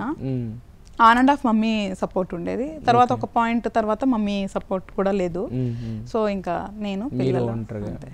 మరి వాళ్ళు అట్లీస్ట్ వాళ్ళని ఇప్పుడు అంటే మీతో కాంటాక్ట్లో ఉండగా అదేమన్నా ఉంటుందా వాళ్ళు? అంటే అమ్మలేదు కాంటాక్ట్లో, డాడీ ఇప్పుడు ఎప్పుడన్నా ఏదన్నా అంతే. సో మరి అయితే ఇలా అంటే చిన్నప్పుడే ఇన్ని మోసాలు లేదంటే ఇన్ని అవమానాలు అంటే మీరు చెప్తున్న దాంట్లో నాకు సగం సగం అర్థమైంది. ఇన్ని చూసిన మీరు మరి అంటే పెళ్ళి ఈ రిలేషన్లోకి ఎంటర్ అయ్యేటప్పుడు మరి ఎలా ఇదంతా జరిగింది? యాక్చువల్లీ నాకు అందుకే అసలు ఫస్ట్లో పెళ్ళి అనేది చేసుకోకూడదని చాలా స్ట్రాంగ్గా అనుకున్నా. పెళ్ళొద్దు, ఎందుకంటే చాలా చూసా నేను. అంటే చెప్తున్నా అందరికీ అవకాశాలు రావు, నాకు ఎందుకు వచ్చిందో మేబీ ఎందుకో నేనేమనుకుంటానంటే అది మైనస్ అనుకోని ఏదో పర్పస్ అనుకుంటా, అంత పాజిటివ్గా ఉంటా. సో నేను అప్పుడు అసలు వద్దు అనుకుండే. సో బట్ కాకపోతే థింగ్స్ మన టైం ప్రకారం అన్ని డెస్టినీ ప్రకారం అన్ని జరిగిపోతూ ఉంటాయి కదా. సో ప్రతి రిలేషన్లో ప్లస్ ఆర్ మైనసెస్ ఉంటాయి. సో మనం ఎట్లా బ్యాలెన్స్ చేసుకుంటూ వెళ్తాము, మనం ఎట్లా ఉంటాం అనేది ఇంపార్టెంట్. సో ప్రజెంట్ అయితే నాకు నా హస్బెండ్ సపోర్ట్ అండ్ నా పిల్లలది ఇదే ఇప్పుడు ప్రజెంట్ రిలేషన్ అంతే. ఈ రోజు ఇదే రిలేషన్, ఇంకా రేపు ఏదున్నా కూడా ఐఎమ్ ఫైన్, నేను అట్లా వెళ్ళిపోతూనే ఉంటాను అంతే. ఓకే ఓకే, అదే నేను అనేది. ఇప్పుడు ఇన్ని చూసిన మీరు ఒక రిలేషన్లోకి ఎంటర్ అవ్వాలనుకున్నప్పుడు ఏం చెక్ చేసుకున్నారు మీ? ఎందుకంటే మీ ఫస్ట్ సినిమాకి మీరు ప్రొడ్యూస్ చేసిన సినిమాకి డైరెక్టర్ ఆయన, ఇప్పుడు మీరు డైరెక్ట్ చేసిన సినిమాకి ప్రొడ్యూసర్ ఆయన, అంటే ఎంత ఇలా అండర్స్టాండింగ్గా ముందుకు వెళ్తున్నారు కదా. నేను యాక్చువల్గా నీకు ఒక విషయం చెప్పనా, ఎవరికి చెప్పలేదు ఇది ఇంతవరకు. నేను ఆయన పెళ్లి చేసుకోవాలనుకుంటున్నప్పుడు జాతకం ఏదైతే ఉందో నా ఫ్రెండ్స్ జ్యోతిష్కులు ఉన్నారు, 10 మంది చూపించా. మీరు చూడలేదా? నేను అప్పటికి ఇంకా learning stage, I can't judge, ఆ స్టేజ్లో నేను లేను, చాలా లాంగ్ బ్యాక్ కదా. 10 మందికి చూపించా, 10 మంది రిజెక్ట్ చేశారు వద్దని. 10 మంది దగ్గరికి ఎందుకు వెళ్ళాను అనుకుంటున్నావు? ఫస్ట్ రిజెక్ట్ చేస్తే సెకండ్ దగ్గరికి వెళ్ళి ఆశ, ఇంకొకళ్ళని ఓకే చెప్తారు, మనిషి అలాగే ఉంటారు. మళ్ళీ 3, 4, 5, 6, 7, 8 అట్లా 10 మంది దగ్గరికి వెళ్ళిన తర్వాత ఇంకా కలిసిపోయా. ఒక్కళ్ళన్నా చెప్తే ఎలాగో చేసుకోవాలని డిసైడ్ అయినా. ఇదేంటంటే సాటిస్ఫాక్షన్, కనీసం ఒక్కళ్ళన్నా చెప్తే బాగుండు కదా నా ఆశ. చెప్పిన తర్వాత కూడా నేను చేసుకున్నా. అంటే ఇప్పుడు జ్యోతిష్యం తప్పు అనుకోవచ్చు? అప్పుడు చెప్పేవాళ్ళు కరెక్ట్ ఉండాలి, వాళ్ళు కూడా తప్పే, వెళ్ళిన వాళ్ళు కూడా. మరి ఇప్పుడు మీరు సినిమా ఇండస్ట్రీలోకి రావడం అనేది పెద్ద స్టెప్ కదా. మరి వస్తున్నప్పుడు మీ జాతకం కానీ మీ ఆయన జాతకం కానీ ఏమైనా చూసుకున్నారా? అంటే ఎందుకంటే అది కూడా ఉంటుంది కదా, అట్లీస్ట్ అంటే డబ్బులు పెట్టే వాళ్ళ చేతిని బట్టి కూడా వెనక్కి వచ్చేది ఉంటుంది కదా. మరి చూసారా? యాక్చువల్గా ఇది యాదృచ్ఛికంగా జరిగింది తారక్, మనం ప్రీ ప్లాన్ చేసుకోలేదు కాబట్టి. బట్ లేదు, ఇది ఎందుకు చూసుకోలేదు లేదా చూసుకోకూడదు అనేది రీజన్ చెప్తా. అసలు ఫిలిం ఇండస్ట్రీకి రావాలనేది నా ఆలోచన లేదు. నేను ఇంతకుముందు మనం మాట్లాడుకున్నప్పుడు చెప్పాను లేదు, గుర్తులేదు. I'm very against to come in film industry, ఇది వెరీ ఓపెన్గా. ఎందుకంటే నేను చిన్నప్పటి నుంచి గ్రో అయింది, వినుంది, ఇంకొక రకంగా నేను నెగిటివ్గా పెరిగిపోయినా, రావద్దు అనుకున్నా. తనకున్న ఒకే ఒక్క గోలు డైరెక్షన్. సో నేను తనకున్న డ్రీమ్ కోసం ఈ ఫీల్డ్లోకి రావాలనుకున్నా. ఇప్పుడు నేను లెక్కలు ఇవన్నీ చూసుకున్నాను, ఒకళ్ళు పోతుందన్నా వస్తా, ఉంటుందన్న వస్తా. దానికి అదే ఎగ్జాంపుల్ చెప్పా. 10 మంది రిజెక్ట్ చేసుకొని నేను పెళ్లి చేసుకున్నా. ఎందుకు, మనం అనుకుందే చేస్తాం, మనిషి అంటే ఇంతే. అయితే నేను తన డ్రీమ్ కోసం నాకు ఇష్టం లేని ఫీల్డ్ ఎంచుకున్నప్పుడు ఇంకా డబ్బులు వస్తే లేదా అనేది ఇంకా నేను ఆలోచించాను. కానీ అంటే రిస్క్ అనేది కూడా క్యాలిక్యులేటెడ్ రిస్క్ అనేది సబ్జెక్ట్ పరంగా చేయాలి మనం. ఇప్పుడు జాతకం ప్రకారం చేస్తే నేను మూఢనమ్మకానికి వెళ్ళిపోయినట్లే. నేనే చెప్తా అందరికి సైంటిఫిక్గా ఉండాలి, ఎంతవరకు కావాలి అంతవరకే తీసుకోవాలి తప్ప అది పిచ్చిగా ఉండొద్దని నేనే నా క్లయింట్స్కి, నా ఫ్రెండ్స్కి అందరికీ డైలీ చెప్తుంటా. ఇప్పుడు నేనే అయ్యే పనులు చేశాను, ఇంకొకళ్ళు నువ్వు అన్నట్లు చూసుకుంటే నాకు కాన్ఫిడెన్స్ రాలేదనుకుందాం. ఆబ్వియస్గా ఎక్కడో ఒకటే మరీ మన అద్భుతంగా ఉండవుగా, ఆగిపోతానుగా. ఎవడు తన డ్రీమ్ నెరవేర్చాలని నేను ఈ ఫీల్డ్లోకి వద్దాం అనుకుంటున్నప్పుడు ఇప్పుడు ఆగిపోతే ఇంకా మళ్ళీ అగైన్ నేను కూడా సేమ్ జోనర్లోకి వచ్చేస్తా. సో నేను ఏం జెన్యున్గా చెప్తున్నా, ఏం చూసుకోవాలా, వచ్చినా పోయినా అనే డిసైడ్ అయ్యే వచ్చినా. ఎందుకంటే లైఫ్లో ఉండేది తనకు ఒకటే కోరిక, ఇంకా 4-5 ఉన్నా కూడా అట్లీస్ట్ నేను ఫుల్ఫిల్ చేసేది. సో నేను ఎట్లాగో చిన్నప్పటి నుంచి అసలు నాకు ఒక కోరిక ఇష్టం కానీ నాకుంటే ఆలోచించేవాళ్ళు కానీ ఇవేం లేదు. సో అందుకే నా వాళ్ళని ఏమనుకుంటే అది చెయ్యాలి అనుకుని ఉండేదాన్ని ఎప్పుడు. ఐ లివ్ ఫర్ అదర్స్ అంతే. సో అందుకనే తన కోరికను తీర్చాలి అని. అన్ఫార్చునేట్లీ తనకు అదొకటే కోరిక ఉండటం నేనేం చేయలేని విషయం అది. నాకంటే కొన్ని గోల్స్ ఉంటాయి కెరియర్లో, తనకు ఒకటే, ఇంకా వెరీ సిన్సియర్గా ఒక్కటే పెట్టుకున్నాడు. దాని గురించి తను ఎన్ని త్యాగాలు చేశాడో నాకు తెలుసు. సో అందుకే ఆ కోరిక తీర్చాలి అనుకుని దిగిపోయినా. అసలు నేనేం చూడలేదు. బట్ ఆయన కోరిక తీర్చారు సరే, మరి మీలో ఈ కోరిక ఎప్పుడు పోతుంది? ఫియర్ సినిమా మీరు డైరెక్ట్ చేశారు యాక్చువల్గా, ఆయన ఒక సినిమాకి పరిమితం చేశారు. లేదు, తన పాత్రలో తను ఆల్రెడీ స్టోరీ ప్రిపేర్ చేసుకుంటున్నాడు. ఈసారి కమర్షియల్ పెద్ద సబ్జెక్ట్ చేసుకుంటున్నాడు కాబట్టి టైం పడుతుంది. నీకు తెలిసిందే కదా, సంవత్సరం 2 సంవత్సరాలే స్టోరీ పోతుంది. సో ఆ ప్రయాణంలో తను రేపెట్టిందే ఇది యాక్చువల్గా. నీలో కూడా ఒక డైరెక్టర్ ఉన్నారు అని లేనిపోయింది రేపెట్టింది ఆయనే. సో అందుకే నేను ఎప్పుడు అంట, డైరెక్షన్ అనేది నా డ్రీమ్ కాదు, ఇట్స్ మై డెస్టినీ అని. సో వచ్చితే అది కూడా అంతే, నేను ఇదేదో వచ్చింది కదా చూసుకొని వెళ్ళిపోదాం అని చెప్పి అట్లా గో విత్ ఫ్లో అంతే. గో విత్ ఫ్లో అదే ఇందాక అనేది. అంటే గో విత్ ఫ్లో అంటే ఇది ఏదో జస్ట్ ₹1,00,000 2 lakhs అయిపోయే ఇది కాదు కదా, చాలా పెద్ద రిస్క్ ఒక రకంగా చెప్పాలంటే. ఇప్పుడు కొన్ని ఎన్ని కోట్లు పెట్టారు బడ్జెట్? ఫియర్కి ఎంత అయ్యి ఉంటుందండి యాక్చువల్గా? 3.5 crores బడ్జెట్ పెట్టి మీరు ఇన్ని రోజులు సినిమాని హోల్డ్ చేసి పుష్ప వస్తున్న 1 weekకి మీరు థియేటర్లో వేస్తున్నారు 10 daysలో, అంటే అది చాలా హై రిస్క్ కదా. మరి అంత రిస్క్ తీసుకుని ఎలా, అంటే ఎంత అంటే ధైర్య సాహసి లక్ష్మి అంటారు కదా. సో రిస్క్ లేనిదే లైఫ్లో ఏమి చేయలేరు ఎవరు కూడా. ఒక స్టేజ్ నుంచి నువ్వు వెళ్ళాలంటే రిస్కే చేయాలి. సో రెండోది ఏంటంటే నాకు భయం లేదు. భయం పడతా, కొన్ని విషయాల్లో భయం ఉండదు ఇలాంటి పనులు చేసే విషయంలో. ఎందుకు భయం ఉండదు అంటే, నేను ఇది కోల్పోతే ఇప్పుడు నేను ఎవరి మీద ఆధారపడి బతికున్నా, లేదు నాకు సంపాదించడం రాకపోయినా, నువ్వు అన్నట్లు భయం ఉండొచ్చేమో. అంటే నేను ఎలాగ ఆలోచిస్తా అంటే, నీకు చెప్తుంటే మేబీ నన్ను చూస్తానికి మోడర్న్గా ఉన్నా, నా అన్ని మాటలు వేరేగా ఉండొచ్చు నీకు. సో నాకు ఎట్లా ఉంటుందంటే, ఇచ్చేదాయన తీసుకునేదాయన. నువ్వు నమ్ముతావో నమ్మవో, నేను కోల్పోయిన సందర్భాలు ఉండొచ్చు. బట్ నేను దానికి డిసప్పాయింట్మెంట్ అయ్యి డిప్రెస్ అయిపోయి బాధపడిపోయి తిట్టేసుకొని నేను అట్లా ఎప్పుడు చేయను. నేను very strong believer of God. నేచర్లో పెరిగిందాన్ని నేను. నువ్వు అన్నావు చూసా, ఒక అమ్మాయి ఇంత జర్నీ అలోన్గా చేయటం అంటే అది ఓన్లీ నేచర్ సపోర్ట్ చేస్తే చేయగలం. మేబీ నేను రాత్రులు పనిచేసి ఉండొచ్చు, రోడ్ల మీద నడిచి ఉండొచ్చు, ఒంటరిగా బతికుండొచ్చు. అవన్నిట్లో నన్ను నేచర్ చాలా ప్రొటెక్టివ్గా చూసుకుంది. సో నేనేమంటానంటే, ఇచ్చేది ఆయనే తీసుకునేది ఆయన. నేను ఏమైనా పట్టుకొచ్చినా పోయిందని అంతే. దేవుడు నేచర్ అంటా. నేను పేరు పెట్టుకుంది శివయ్య, నువ్వు వేరే పేరు పెట్టుకోవచ్చు, అది ఎవరిష్టం వాళ్ళది. సో నేను ఏమైనా పట్టుకొచ్చినానా దీని పోయింది అని ఇదైపోవడానికి. ఇక్కడ ఆలోచించేది ఏంటి మనం అంటే, పిల్లలు ఉన్నారు కాబట్టి కొంచెం చాలా జాగ్రత్తగా ఆలోచిస్తా. వాళ్ళ వరకు ఇబ్బంది పడకూడదు మనం చేసే పనులని తప్ప, అలోన్గా నువ్వు నన్ను చూస్తే అసలు చాలా రిస్కులు తీసుకుంటా నేను. ఇదే కాదు, ఇంకా నా లైఫ్లో చాలా రిస్కులు చేసి వచ్చినాను అనమాట. సో నాకేం అలా భయం ఉండదు, పోతుందని భయం ఉండదు. ఇప్పుడు నా భయం ఏంటో తెలుసా, ఎలాగ నేను ఆడియన్ని నన్ను దగ్గరికి వెళ్ళాలి, వాళ్ళని ఎలా ఒప్పించాలి, దీనికి భయపడతా. అంతేగాని డబ్బు పోతుందా అనే దాని గురించి మేబీ నేను భయపడకపోవచ్చు. మీరు చాలా రిస్క్ చేసి వచ్చానన్నారు కదా, బిగ్గెస్ట్ రిస్క్ అంటే ఏం చెప్తారు మీరు చేసినట్లు? Movie would be biggest risk. అదే అమౌంట్ పరంగా మూవీ, అది అందరికి తెలిసి, అమౌంట్ పరంగా అది అందరికి తెలిసింది. అది కాకుండా రొయ్యల చెరువు చేశా 2014-15 ఆ టైంలో. సో సేవింగ్ చేసుకున్న మనీ అంతా తీసుకొని వెళ్ళి పెట్టే టైం అప్పుడు.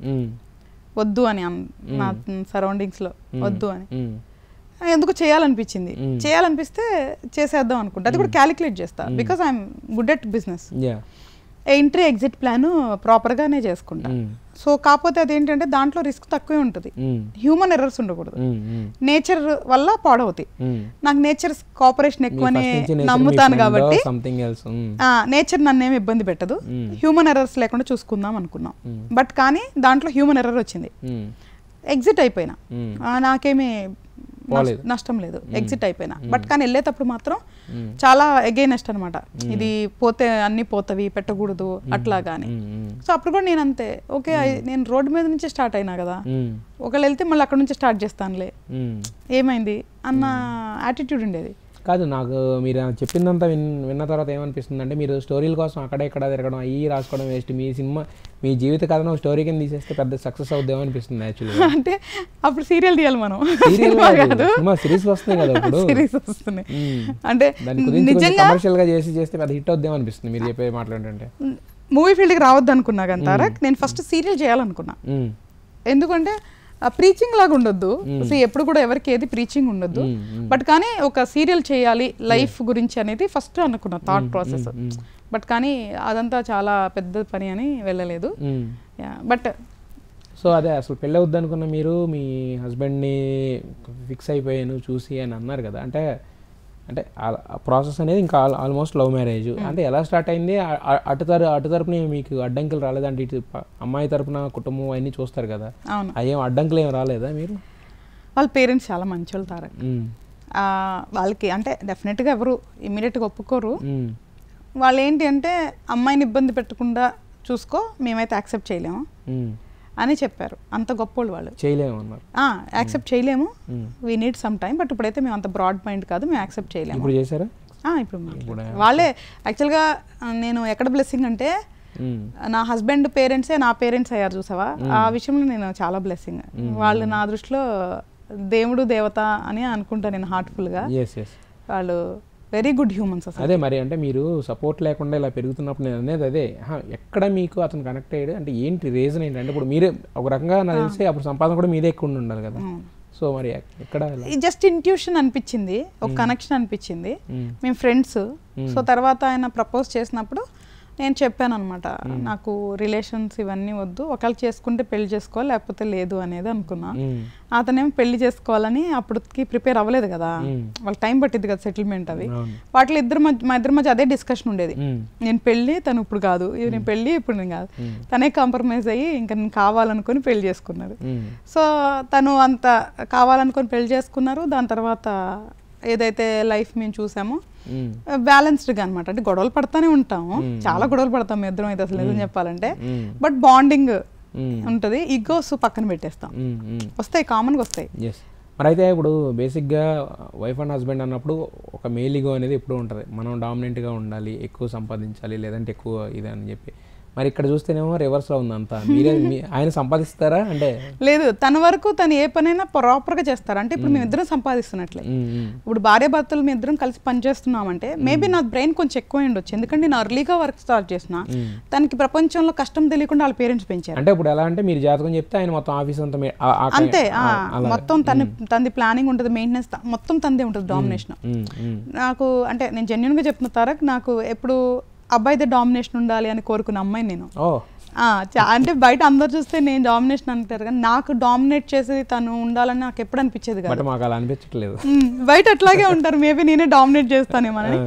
He dominate very good. But కాకపోతే ఆయన అంటే మరి డామినేట్ ఎలా చేస్తారో తెలియదు, ఆయన ఏం మాట్లాడినా చాలా స్లోగా పకడ్బందీగా స్మూత్ గా మాట్లాడుతున్నట్టు కనిపిస్తుంది. లేదు బయట అట్లాగే ఉంటాము, నటిస్తున్నారు అనమాట. అట్లేం కాదు ఆయన. ఇప్పుడు నా దగ్గర అంటే తను ఎలా ఉండాలా అలా ఉంటారు నా దగ్గర, బయట అలా ఉండొద్దు కదా. ఇప్పుడు నేనేనంతే, నాకు ఎలా ఉండాలో నేను అట్లా ఇంట్లో ఉంటా, బయట ఉండేసరికి at least some decency we have to maintain. నా ఇంట్లో ఉన్నట్టే నేను బయట ఉంటానంటే, నా ఇంట్లో ఉన్నట్లే నేను కూర్చుంటానంటే అవ్వదు. When you going to public profile public వెళ్ళినప్పుడు మీడియం డీసెన్సీ ఉండాలి, నటించడం కాదు, అది బాధ్యత. మనల్ని చూసి నలుగురు నేర్చుకోవాలి. అయితే మరి ఇప్పుడు జ్యోతిష్యం ఇదంతా సక్సెస్ అయినప్పుడు ఇంకా దాంట్లో మళ్ళీ రియల్ ఎస్టేట్ ఏంటండి? అంటే తారక్, ఇప్పుడు ఆస్ట్రాలజీ అనేది కంప్లీట్ కమర్షియల్గా చేశాను అనుకో, నువ్వు చెప్పే పేరులో నేను కూడా వెళ్ళొచ్చేమో, మనిషినే కదా నేను కూడా. మీరు తక్కువ తీసుకుంటారా? అలా తక్కువ ఏం కాదు, నేను అంటే వాళ్ళ మిగతా పోల్చుకుంటే మనం రీజనబుల్లే. నేను టైం స్పెండ్ చేసేదానికి నేను రీజనబుల్గానే తీసుకుంటా, దాంట్లో నేను కాంప్రమైజ్ అవును. ఎందుకు కాంప్రమైజ్ అవునంటే, నీ జీవితం చూసుకోవడానికి నువ్వే టైం స్పెండ్ చేయనప్పుడు, నేనెందుకు మనీ స్పెండ్ చేయనప్పుడు నేనెందుకు నా టైం స్పెండ్ చేయాలి ప్రాక్టికల్గా? నా కోసం కాదు కదా అని చెప్పేది, నీ కోసం చెప్పేది. అండ్ మనలాంటి వాళ్ళు ఉండేదే రేరెస్ట్ పీసులు, ఇలాంటి వాళ్ళ దగ్గరే నువ్వు ఆలోచిస్తావు. వెరీ హానెస్ట్ అండ్ చాలా స్ట్రైట్ ఫార్వర్డ్గా ఉంటా. ప్లీజింగ్గా నీకు నచ్చినట్లు నేను చెప్పను, నేను అస్సలు నీకు నచ్చినట్లు ప్లీజింగ్గా నేను చెప్పను, ఉన్నట్టు చెప్తే తప్పు, ఇది నువ్వు చేయొద్దు, ఇది అవ్వదు, ఇది చేయకని చెప్పి నేను స్ట్రాంగ్గా చెప్తా. చేయాల్సి వస్తే ఇది చెయ్యి బ్లైండ్గా, అలా ప్రాపర్ గైడెన్స్ ఇస్తా. సో అప్పుడు నాకు డెఫినెట్గా లిమిటెడ్గానే వెళ్తాను, అందులో నేను షో ఆఫ్ చేయను, ప్రమోషన్స్ చేసుకోను, ఇంటర్వ్యూస్ చేసుకోను, వాటికి సంబంధించి ఏం చేసుకోను. నాకు ఓన్లీ త్రూ మౌత్ రిఫరెన్సే, ఏమంటారు word to word mouth reference అంటాం కదా, అట్లా ఎవరైనా హ్యాపీ అయితేనే వర్డ్ ఆఫ్ మౌత్, మన లిమిటెడ్ సర్కిల్లోనే వెళ్తా. అలా అని చెప్పి ఎక్స్పాండ్ అయిపోయి వెళ్ళాలని లేదు. ఇప్పుడు నేను ఫుల్ టైం దీంట్లో కూర్చున్నాను అనుకో, సబ్జెక్ట్ పరంగా నాకేం ప్రాబ్లం లేదు, పీపుల్ వస్తుంటారు కరెక్టే. కాకపోతే నాకంటూ ఆల్రెడీ ఒక సెట్ ఆఫ్ లైఫ్ పెట్టుకున్నా, దానికంటూ సెట్ ఆఫ్ ఎక్స్పెండిచర్స్ ఉన్నాయి. సో ఇవన్నీ మనం జనరేట్ చేయాలి. చేసేటప్పుడు ఇది ఒక డిఫరెంట్ ఫీల్డ్. ఇందులోకి వెళ్ళినప్పుడు నేను డెఫినెట్గా అదొక ఫిల్ఫిల్ అవ్వలేదు అనుకో, మేబీ నేను కమర్షియల్గా అయిపోతే. సో అందుకే నాకు డెఫినెట్గా మనకి వేరే ఇన్కమ్ సోర్స్ ఉండాలి. ఆస్ట్రాలజీలో ఉండాలి అనుకుంటే మాత్రం నేను జెన్యున్గా చెప్తున్నా, వేరే ఇన్కమ్ సోర్స్ ఉండాలి. ఓన్లీ ఆస్ట్రాలజీ మీద బతకడం అనేది అది అవ్వదు, కరెక్ట్ కూడా కాదంట. ఎందుకంటే దాంట్లో కొన్నిసార్లు సర్వీస్ చేయాలి కూడా వస్తుంది. ఇప్పుడు నువ్వు వచ్చావు సపోజ్గా, లేదా ఎవరైనా వచ్చారు, ఏమండి మీరు బాగా తెలుసు కదా నేను ఇట్లా ఇబ్బందుల్లో ఉన్నా, కొంచెం చూసి చెప్పమంటావు. లేదు తారక్ నేను అరగంటకి ఎంత ఛార్జ్ చేస్తాను ఇవ్వు అని నేను ఎట్లా చెప్పగలను? చెప్పలేనుగా. కొన్ని ఆబ్లిగేషన్స్ ఉంటాయి, కొన్ని రిలేషన్స్ ఉంటాయి. సో ఆబ్వియస్గా అది ఒక రోజు నాకు 2 రోజుల్లో లేదా నెలలో ఎంతో కొంత టైం నా పర్సనల్ పీపుల్కి కొన్ని సర్వీస్గా తీస్తాను. అప్పుడు నేను ఎట్లా సంపాదిస్తా? సో కాబట్టి నేను అందుకే ఇది ఫుల్ టైం పెట్టుకోవట్లా. ఇది ఫుల్ టైం పెట్టుకోవాలంటే అదొక పెద్ద యాగం.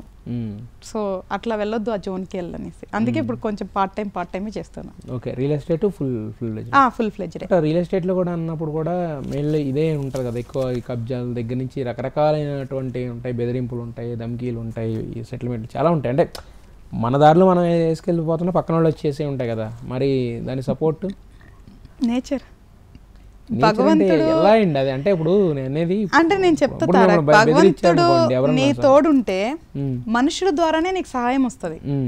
ఇప్పుడు భగవంతుడు వచ్చి డైరెక్ట్ గా చేయలేడు, అవును, మనుషుల ద్వారానే నీకు కష్టం వస్తుంది, మనుషుల ద్వారానే నీకు సహాయం వస్తుంది. సో కాబట్టి మనకి ఏ ఫీల్డ్ అయినా కష్టాలు సుఖాలు 2 ఉంటాయి, ఇనీషియల్ గా ఉంటాయి డెఫినెట్ గా. రియల్ ఎస్టేట్ లో కూడా ఒక ల్యాండ్ అక్కడ నేను చాలా కష్టపడ్డా, క్విట్ అయిపోదాం అనుకున్నా.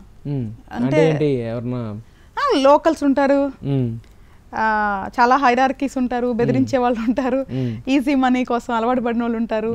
సో అప్పుడు క్విట్ అయిపోవాలి అనే సిచ్యువేషన్ చాలా సార్లు నాకు వచ్చింది. నేను ఎట్లా అంటే మొండిదాన్ని తారక్, ఒకసారి దిగాను అనుకో వెనకడుగు వేయాలి అంటే చాలా ఆలోచిస్తాను. అడుగేసేటప్పుడు ఈజీగా వేస్తానేమో తప్ప తీయాలంటే మాత్రం నేను అంత ఈజీగా తీను. సో అంత మొండిగా ఉండబట్టే సక్సెస్ అయ్యాను. సో కాబట్టి ఉంటది, కాకపోతే we have to face, we have to struggle, we have to fight. So win అవ్వాలి అంటే మాత్రం చాలా కష్టపడాలి. సో అవన్నీ చేస్తేనే మనం ఏ ఫీల్డ్ అయినా ఉండాలి. ఓకే, ఇదంతా ఇప్పుడు మ్యారేజ్ ముందే మ్యారేజ్ తర్వాత ఈ రియల్ ఎస్టేట్ కానీ ఎవ్రీథింగ్? మ్యారేజ్ ముందే నేను రియల్ ఎస్టేట్కి వచ్చిన. ఓకే, మ్యారేజ్ ముందే వచ్చారు. యాక్చువల్గా ఐటీ ఉండే, ఐటీ నుంచి ఐటీ కూడా చేశారు. ఐటీ లేని రంగం ఏమైనా ఉంటే చెప్పండి. డాక్టర్ ఫీల్డ్ చాలా భయం నాకు, బతికిపోయారు పేషెంట్లు. ఓకే, ఇప్పుడు ఎంత మరి మీ ఆస్తి ఎంత అన్ని ఓల్డ్గా చెప్తున్నారు కదా? ఆస్తి ఏం లేదు నాకు, నేనే ఆస్తి. అయ్యా అసలు మీరు చెప్పి ఇప్పుడు నువ్వే అంటున్నావు మూవీస్ లో ఇన్వెస్ట్ చేస్తున్నారు, మీరు ఖర్చు పెట్టేస్తున్నారు. 3.5 కోట్లు మీరు పెట్టారంటే పిల్లలు వెనకాల పిల్లలు ఉన్నప్పుడు ఆస్తి వాళ్ళకి ఏమీ పెట్టకుండా మొత్తం మూవీస్ లో ఇప్పుడు ఎందుకు? ఇంకా చాలా వయసు ఉంది కదా, నేను పోతానని నాకేం లేదు డౌట్. ఇంకా నేను ఎందుకు భయపడతాను? అంటే ప్రాక్టికల్ గా మాట్లాడుతున్నా, నేను ఉన్నాను కదా, నాకు మించిన ఆస్తి ఏంటి?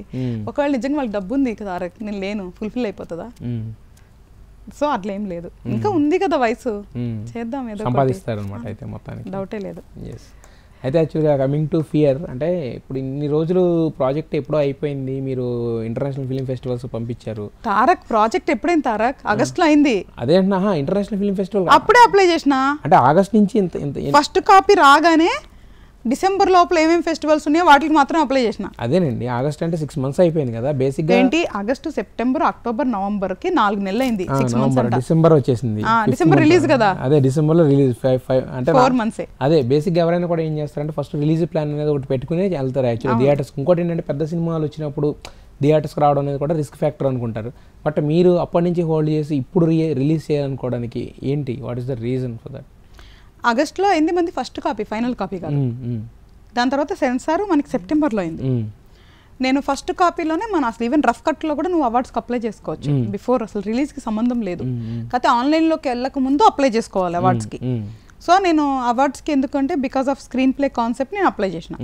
సో దానికి వెళ్ళని కూడా రెస్పాన్స్ వచ్చింది. కాన్ఫిడెన్సా లేదంటే దీనికి బజ్ క్రియేట్ అవుద్దనా ఏంటి అవార్డ్స్కి వెళ్ళాలనే థాట్? ఫస్ట్ సినిమాకి వెళ్ళలేదు కదా అవార్డ్స్కి. అవును, కాన్ఫిడెన్స్ వస్తుంది మనకి, ఎంతో కొన్ని వస్తేలే అని తిన్నా అనుకోలేదు. ఏదో 5-10 వస్తేలే అనుకున్నా. మొత్తం 70 ఇంటర్నేషనల్ అవార్డ్స్, మొత్తం సెంచరీ కొట్టే దగ్గరలో ఉన్నారు. లేదులే, అన్ని ఇంకా లేవు, మిగలేదు, అయిపోయినాయి ఆల్మోస్ట్. ఇంకా 2-3 ఉన్నాయి వచ్చేదానికి. అది ఈ మూవీ కష్టంలే. నెక్స్ట్ అంటే కమర్షియల్ గా చేసిన మ్యూజిక్, అందుకోసం కష్టం. పెద్ద ఫెస్టివల్స్ కి ఓటీటీకి వెళ్ళకూడదు, ఓటీటీకి వెళ్ళక ముందే నువ్వు చేసుకోవాలి. కానీ మనం ఇది అవార్డుల కోసం మనం తీసిన మూవీ కాదు కదా, డెఫినెట్గా మనం ఓటీటీకి వెళ్ళాలి. కాబట్టి కష్టం, ఇది పాసిబిలిటీ లేదు. ఓకే. అయితే నేను ఆ తర్వాత ఏమైందంటే డేట్ కోసం వెయిట్ చేస్తున్నా. దసరాకి వద్దాం అనుకున్నా ఫస్ట్. అక్కడ నుంచి నువ్వు చూసుకుంటే ఎవ్రీ వీక్ నీకు 6 to 10 మూవీస్. పెద్ద మూవీ మినిమం 3 ఉంటున్నాయి, చిన్న మూవీస్ ఒక 6-7 ఉంటున్నాయి. అంటే ఆల్మోస్ట్ 10 మూవీస్ ఉన్నాయి. నేను ఎట్లా కనిపిస్తాను ఆడియన్కి? వాళ్ళు టికెట్ కొనుక్కోవాలనుకున్నప్పుడు కనీసం చాయిస్లు తక్కువ ఉంటే నేను కనపడాలి కదా. అంతే, వెరీ సింపుల్. ఇప్పుడు నువ్వు అన్నా చూసావు కదా, తీయటం కాదు ఇంపార్టెంట్, రిలీజ్ డేట్ కానీ రిలీజ్ చేయటం చాలా ఇంపార్టెంట్. సో నేను ఆల్రెడీ ఎందుకు అంత కష్టపడి తీసినాను, ఆడియన్కి నేను కనపడాలి, ఆడియన్ దగ్గరికి నేను వెళ్ళాలి అని. సో ఇప్పుడు గుంపులో గోవిందం లాగా అయిపోయింది కదా అని చెప్పి టప్మని రిలీజ్ చేస్తాను అనుకో, అయిపోయింది ఆ రోజుతో. అట్లీస్ట్ కొంచెం గ్యాప్ అన్నా ఉంటే ఏమంటారు ఫీల్ ఎంజాయ్ చేస్తాను కదా. సో నేను ప్రిపరేషన్ లేను, రిలీజ్ చేసేసేయాలి వెంటనే అనే ప్రిపరేషన్లో లేను. ఫస్ట్ ఓన్లీ దసరాకు వస్తే బాగుండు అనుకున్నాను తప్ప ప్రిపరేషన్లో లేను. తర్వాత డేట్స్ చూసుకుంటూ ఉంటే నాకు December 14th నాకు అప్పుడు బెటర్ డేట్ కనిపించింది. ఇప్పుడు కూడా వచ్చేస్తారు చూస్తున్నావు, ఎవరో ఒకళ్ళు చిన్న మూవీస్ వస్తుంటాయి. నువ్వు అన్నట్లు పుష్ప 4th నైట్ ప్రీమియర్స్, టెక్నికల్గా 4th వస్తున్నట్లు బయటికి, 5th ప్రాపర్ రిలీజ్. మన మూవీకి 9 days ఉంది. నేను పుష్ప దగ్గర రావట్లే, నేను 5th వస్తే పుష్ప మీద వస్తున్నాను. 9 days ఉంది. So 9 days is good enough to get మనకి స్క్రీన్స్ అది రావడానికి. రెండోది ఏంటంటే పుష్ప వచ్చిన నెక్స్ట్ వీక్ పెద్ద మూవీ రాదు గ్యారంటీగా. సో నాకు అది కూడా కావాలి. సో ఈ క్యాలిక్యులేషన్స్ చూసుకొని బాగుంటుంది అన్న థాట్ ప్రాసెస్. అయితే ఇప్పుడు యాక్చువల్గా 1 కోటి 2 కోట్లు లేదా 1.5 కోటి అంటే అది ఒక 3.5 కోట్లు పెట్టి అంటే ఒక ప్రాపర్ బడ్జెట్తో తీస్తున్నప్పుడు మరి వై వేదిక వై అంటే ఇప్పుడు వాళ్ళు అసలు లైమ్ లైట్లు లేరు కదా. అంటే ఇప్పుడు మీరు కనపడతారేమో సినిమా మీ ద్వారా, మీ స్క్రీన్ ప్లే ద్వారా, మీరు అన్న కంటెంట్ ద్వారా హిట్ అవ్వాలి కానీ, బట్ వేదిక ద్వారానో అయితే ఇప్పుడు మీరు తీసుకున్న అరవింద్ కృష్ణ ద్వారానో సినిమాకి యాడ్ అయ్యేది కొత్తగా బజ్ ఏం లేదు కదా. మరి వై వాళ్ళు ఎందుకు తీసుకున్నారు? Why you have choosing them? ఏ సబ్జెక్ట్కైనా పర్ఫార్మర్ కావాలి. ఇప్పుడు నేను అనుకున్నది చూపించాలంటే ఆర్టిస్టులు చాలా ఇంపార్టెంట్.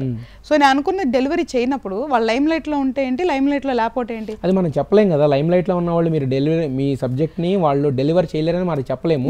బట్ కాకపోతే ఇప్పుడు ఎవరన్నా బజ్ ఉన్న వాళ్ళు ఉంటే ఆ ప్రాజెక్ట్కి వచ్చే క్రేజో సంథింగ్ ఒక ప్రీ రిలీజ్ బిజినెస్ అనేది చాలా ఇంపార్టెంట్ కదా. Exactly, very valid point. నేను ప్రొడ్యూసర్ లాగా ఆలోచిస్తే అలాగ ఆలోచిస్తా. నేను మేకర్గా ఆలోచించినప్పుడు నా కంటెంట్ ఆడియన్కి ఎట్లా రీచ్ అయ్యిద్ది అనేది ఆలోచించినప్పుడు నా సబ్జెక్ట్కి ఎవరు కరెక్ట్ అనేది ఆలోచిస్తా. అండ్ రెండోది వేదిక లైమ్ లైట్లో ఎక్కడ లేదు. ఎవ్రీ ఇయర్ తను తమిళ్, కన్నడ, మలయాళం ఎవ్రీ ఇయర్ తన మూవీ రిలీజ్ ఉంది. తెలుగులో గ్యాప్ ఉంది. అదే మీరు pan India? No, it's not pan India. మీరు ఫస్ట్ తెలుగు మూవీ ఏమంది, ఓన్లీ తెలుగు లాంగ్వేజ్. కానీ ఇప్పుడు మల్టీ లాంగ్వేజెస్ లో రిలీజ్ చేస్తాము, తర్వాత చేస్తారు. కానీ పాన్ ఇండియా అనొద్దు, అంత పెద్ద పదం అనొద్దు. సో తను ఆటోమేటిక్ గా తెలుసు. అండ్ రెండోది మనం మొన్న యక్షిని రిలీజ్ అయింది. అవునవును. సో నేను ప్రాజెక్ట్ సైన్ ఆఫ్ చేసేటప్పుడు యక్షిని వస్తుంది హాట్స్టార్ లో. అంటే మళ్ళీ తను బ్రష్ అప్ అయిపోతుంది కదా తెలుగు ఆడియన్స్ కి. సో అన్ని లాంగ్వేజ్ లో తెలిసిన ఫేస్ అయితే బాగుంటది అనేది నా one of the requirement. So performer అయి ఉండాలి, బ్యూటీ అయి ఉండాలి. ఇంకొక 2 ఉన్నాయి, ఆ తర్వాత చెప్తాను. అలాగా నాకు పర్ఫెక్ట్ మ్యాచ్ తనైంది కాబట్టి నేను తీసుకున్నా. అండ్ రెండో తారక్ ఎప్పుడైతే అమ్మాయే మెయిన్ లీడ్ అంటే ఆటోమేటిక్గా నువ్వు 99% రిస్క్లో ఉన్నట్టే ప్రాజెక్ట్. ఇంకా నువ్వు కొత్తగా ఎవరిని పెట్టుకుంటావు అనేది పెద్ద మ్యాటర్ ఏం కాదు. అండ్ నువ్వు అన్నావు చూసావా, ఈ అమ్మాయిని పెట్టుకున్నాను కాబట్టి ఈ బడ్జెట్లో కంప్లీట్ చేశా. నువ్వు చెప్పిన వాళ్ళు ఏ పేరు అన్నది నేను ఎట్లా చేస్తాను ఈ బడ్జెట్లో? నేను ఎందుకు రిస్క్ తీసుకుంటా? ఓకే, బడ్జెట్ కన్స్ట్రెయిన్స్ కూడా చూసుకున్నారు ఆబ్వియస్లీ. అయితే యాక్చువల్గా ఫైనల్లీ మాట్లాడుకుంటే కనుక ఇప్పుడు ఫియర్ అనేది ఏంటంటే చాలామందికి ఒక థ్రిల్లర్ అంటే జనరల్గా హర్రర్ అనే థాటే ఉంటుంది. మీరు చెప్పింది ఒక సైకలాజికల్ థ్రిల్లర్ అని చెప్పేసి అంటున్నారు. అంటే ఫియర్ అనేది ఒక రకంగా చెప్పాలంటే టైటిల్ కూడా నెగిటివ్ టైటిల్ కదా. నార్మల్గా మాట్లాడుకుంటే భయం అనేది మనకి ఆ సినిమా ద్వారా భయం వస్తుందేమో, సినిమా ద్వారా ఎంతవరకు మనం రిస్క్లో ఉంటాం ఇదే వస్తుంది. యాక్చువల్గా ఒక చిన్న నెగిటివ్ వైబ్ కూడా ఉంది కదా టైటిల్. సో ఆ టైటిల్స్ చూసేటప్పుడు మరి దానికి తగ్గట్టు అంటే న్యూమరాలజీ కూడా ఫాలో అవుతారా లేదంటే డైరెక్ట్గా పెట్టేశారా ఎలా? మరి అట్లేం లేదు, మన కాన్సెప్ట్కి మ్యాచింగ్ అది అయ్యేలాగా తీసుకున్నా. ఇప్పుడు భయం అనేది రొటీన్ ప్రతి ఒక్కళ్ళ లైఫ్లో ఉంటుంది.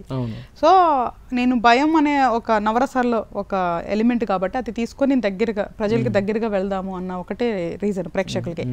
సో భయం అనేది తెలుగులో నేను భయం అని పెట్టాను అనుకో, అదేదో వెరైటీగా డిఫరెంట్గా ఏదో డబ్బింగ్ మూవీ లాగా ఉంటుంది అని చెప్పి నేను ఫియర్ అని పెట్టిన. మెయిన్ రీజన్ అది. సో అభి సజెస్టెడ్ అది భయంకి రిలేటెడ్ కావాలి నాకు అన్నప్పుడు ఫియర్ బాగుంటుంది, అన్ని లాంగ్వేజ్ వాళ్ళు అర్థం చేసుకుంటారు, మనం కన్వర్ట్ చేయాల్సిన అవసరం లేదు అనేది మెయిన్ రీజన్. సో అయితే నువ్వు అన్నట్లు నేను భయపెడతానా, అమ్మాయి భయపడుతుందా, లేదా అసలు భయానికి సంబంధించి ఏముంటుంది అనేది డెఫినెట్గా దీంట్లో ఒక క్వశ్చన్ మార్క్. అది మూవీ చూస్తే అర్థమైపోతుంది. ఆ క్యూరియాసిటీ నేను ఇవ్వాలని అనుకున్నా. సో భయం అంటే మేబీ మనం కొంచెం భయపడొచ్చు, మనం భయాన్ని చూడొచ్చు, లేదా భయం తాలూకా సంబంధించింది ఏదో కొత్తగా కూడా మనం చూడొచ్చు. సో అలాంటి ఎలిమెంట్స్ అన్ని దీంట్లో ఉన్నాయి అనమాట. సో అందు గురించే నేను ఐ ఫెల్ట్ ఈ టైటిల్ బాగుంది అనే పర్పస్ఫుల్ గానే చూస్ చేసుకున్నాం. బట్ న్యూమరాలజీ చెక్ చేయలేదు. సినిమాల పరంగా మాత్రం న్యూమరాలజీ అనేది లేదు, అసలు ఆస్ట్రాలజీ లేదు, న్యూమరాలజీ లేదు. సో మొత్తానికి మీరైతే ఒక అంటే సింగిల్ ఉమెన్ కింద స్టార్ట్ అయ్యారు, ఇక్కడ వరకు వచ్చారు. సో ఇప్పుడు ఒక ఉమెన్ సెంట్రిక్ సినిమాతో కూడా ప్రేక్షకులను పలకరించబోతున్నారు. సో మీరు చెప్పిందంతా కూడా ఇప్పుడు 70 అవార్డులు అంటే దాంట్లో ఏదో ఒక సర్టన్ కంటెంట్ అనేది లేకపోతే రావు కదా. సో అండ్ ఇవి రావుతారా యాక్చువల్గా నేను ఎక్కడో 2-3 చోట్ల మన వాళ్ళు చాలామంది మూవీకి రిలీజ్ ముందు అవార్డ్స్ ఎట్లా వస్తాయి అట్లాగా కొన్ని క్వశ్చన్స్ పెట్టినప్పుడు మనం యాక్చువల్గా రిప్లైస్ ఇవ్వకూడదు కాబట్టి అన్నిటికీ మనం ఇవ్వలేము. నేను అందుకే అప్పుడు టీజర్ రిలీజ్ అప్పుడు వీడియో పెట్టిన, ప్లే చేసిన. చాలా మంది చూసుండొచ్చు, చూడకపోయి ఉండొచ్చు. మూవీ రిలీజ్ కాకముందు అవార్డ్స్ అప్లై చేస్తారు ఇంటర్నేషనల్వి, అవి ప్రాపర్ వెబ్సైట్ ఉంటుంది, దాంట్లో అప్లై చేసుకోవచ్చు అని చెప్పిన. దీంట్లో ఎవరైనా కమెంట్స్ పెట్టినప్పుడు ఎక్కడో ఒకే ఒక కమెంట్ చదివానులే, ఎక్కడ పెద్ద దాని గురించి ఎక్కువేం చదవలే. నాకు ఏంటి 50,000 ఇస్తే నేను అవార్డులు ఇస్తానని చెప్పి ఒక కమెంట్ చూసిన. దానికే నేను మైండ్లో పెట్టుకొని ఆ వీడియో చేసిన. ఈ ఇంటర్నేషనల్ అవార్డ్స్ ఏదైతే వెబ్సైట్ ఉందో, నువ్వు 1,00,000 ఇచ్చినా 2 లక్షలు ఇచ్చినా 3 లక్షలు ఇచ్చినా వాళ్ళు అవార్డులు ఇవ్వరు. మన కంటెంట్ బాగుంటేనే వాళ్ళు అవార్డులు ఇస్తారు. అండ్ రెండోది ఏంటి అంటే, అరే ఒక తెలుగు అమ్మాయి ఏది ఈ ఫీల్డ్లో, ఇలాంటి ఫీల్డ్లో తనకే తను ఖర్చు పెట్టుకొని డబ్బులు పెట్టుకొని ఇంత ధైర్యంగా వచ్చి చేస్తున్నారు. మనం ఎప్పుడు పక్క లాంగ్వేజ్లు పక్క దేశాలని పొగుడుతున్నాం కదా, అరే మన అమ్మాయికి అవార్డులు తీసుకొచ్చిందంటే మనకు కూడా గర్వమే కదా అని పాజిటివ్గా చూసే వాళ్ళని నేను కన్సిడర్ చేస్తా. నెగిటివిటీ కంపల్సరీగా ఎక్కడైనా ఉంటుంది, బట్ వాళ్ళు కూడా పాజిటివ్ అయ్యేలాగా మన మూవీ చేయాలని కోరుకుంటా. అంతకుమించి మనం ఇప్పుడు అందరినీ సాటిస్ఫై చేయలేం తారక్, ఈవెన్ మన ఫ్యామిలీలోనే అందరినీ మనం సాటిస్ఫై చేయలేం. అలాంటిది ఇన్ని కోట్ల ప్రజల్ని, ప్రేక్షకుల్ని మనం సాటిస్ఫై చేయలేం. బట్ కాకపోతే నేనేమంటాను అంటే, వాళ్ళు మనల్ని ఎంకరేజ్ చేయకపోయినా పర్వాలా, అలా డిస్కరేజ్ చాలా ఈజీ అనమాట. మనం ఎవరినైనా అనేయటం చాలా ఈజీ. నువ్వు అన్నట్లు మన జీవితాల్లోకి వస్తే తెలుస్తుంది మనం ఎంత కష్టపడతాము, ఈ స్టేజ్లో ఉంటాము అనేది. సో నేనైతే అదే కోరుకుంటున్నా. సో ఎక్కడో లాంగ్వేజ్లో మన మలయాళం కానీ ఇట్లా అన్ని లాంగ్వేజ్లో, ఇప్పుడు కొరియా వాళ్ళన్నీ భలే తీస్తారు అంటాం, మనం తీసాం. సో చూస్తే అప్పుడు ప్రపంచానికి తెలుస్తుంది. డెఫినెట్గా ఈ సినిమా మీరు అన్నట్టే ఇప్పుడు అంటే ఇంతకుముందే ఇన్ని అవార్డులు గెలిచిందంటే ఖచ్చితంగా సినిమాలో మ్యాటర్ ఉండాలి. సో ఖచ్చితంగా మేము కూడా తెలుగు ప్రేక్షకులు అందరూ కూడా ఫీర్ అనే సినిమాను చూసి, సో ఫైనల్గా వాళ్ళు ఇచ్చే అవార్డు రివార్డ్ ఏదైతే హిట్ అనే ట్యాగ్ కాబట్టి ఆ ట్యాగ్ మీకు రావాలని చెప్పి దాని గురించి వెయిటింగ్. థర్డ్ మూవీతో ఇంకా పెద్ద మూవీతో మళ్ళీ మమ్మల్ని అందరినీ త్వరలోనే పలకరించాలని చెప్పి మా సోదరు కోరుకుంటున్నాం. Thank you so much Tarak. Wish you all the best. Thank you. Yeah.